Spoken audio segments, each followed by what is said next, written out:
san'atda ham biznesda omadi chopgan o'zbek shou-biznes vakillari. Yulduzlik maqomi nafaqat shon-shuhrat, balki pul ham keltiradi. Muvaffaqiyatga erishgan ko'plab mashhurlar ushbu resurslardan tadbirkorlik bilan shug'ullanish uchun foydalanadi. Kimdir o'zining sevimli hobbisini rivojlantirish uchun sarmoya kiritadi, yana kimdir esa kiyim-kechak liniyasini yaratadi. Quyida o'zbek shou-biznesidagi taniqli ayollarning muvaffaqiyatli biznes loyihalari haqida so'z yuritamiz. Yulduz Usmonova tuxum fabrikasi va xususiy klinika asoschisi. O'zbek primadonnasi Yulduz Usmonovaning Navoiy viloyatida joylashgan May Yumurta nomli tovuq fermasidagi tovuqlar xonandaning musiqalarini eshitib tuxum qo'yishar ekan. Tuxumlar asosan Navoiy bozorlarida sotiladi. Tovuq 7 xazinaning biri. Oson deb o'ylaganlar, tuxum o'z-o'zidan dunyoga kelmaydi. Buni chaqaloq katta qilganda yetishtiramiz, deydi Yulduz Usmonova.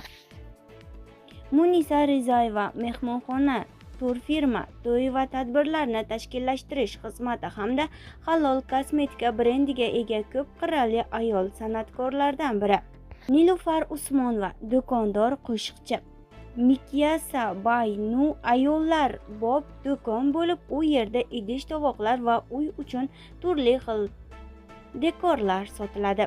Shahzoda Muhammedova serqirra bizneswoman, aktrisa, boshlovchi, dizayner, Shahzoda moda va dizayndan ta'lim beruvchi Shahzoda Fashion Academy asoschisi hisoblanadi. Bundan tashqari Milana Country nomli ona va qiz uchun individual kiyim tikuvchi atelye ham unga tegishli. Parizoda raqs maktab asoschisi. Sitora Alimjonova ko'pchilik Gollivud yulduzlari kabi o'z kosmetika brendiga ega. Sidora tabiat bilan hamnafas, Koreyada ishlab chiqariluvchi. Aktrisaning opasi Dildora Xoshimova bilan birgalikda asos solingan kosmetika brendi. Rayhon Asadova ham o'zi kabi nafis kiyimlar yaratadi. Maftuna Shokirova bo'lajak kelinlar uchun milliy liboslar taqdim etuvchi do'kon asoschisi. Biz bilan qoling va kanalimizda yangiliklarni kuzatib boring.